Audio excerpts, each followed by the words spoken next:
Gol Kopkan is now 25 years old. She has been held on death row in Iran since she was 18. That year, she called a relative because she wanted help. Her husband was beating their 5-year-old son. There was a fight. The husband died. She is being held responsible for his death. She's the one that called for help. She's a poor woman in Iran. So she is the lowest on the totem pole. And if she doesn't come up with $115,000 US, or 10 billion Tomas, or NIS 312,000,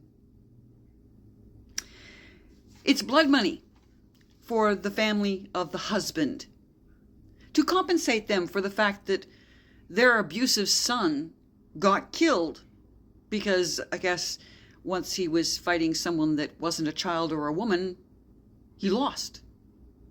And human rights organizations all across the world have pointed this out, bearing in mind that the United Nations made Iran in charge of human rights violations. How well do you think they're going to do at that?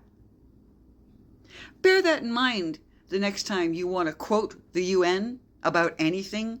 The UN, which is now being run over 70% by authoritarian Islamic dictatorships. Oh, incidentally, Goli was married, against her will, at 12 years old.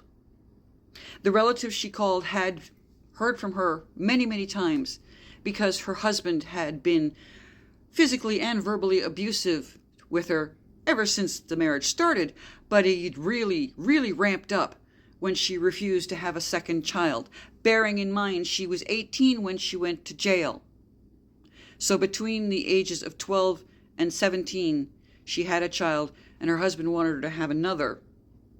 And she had the audacity to say, you know what, I'd kind of like to be a grown-up before I start making more babies, if you don't mind.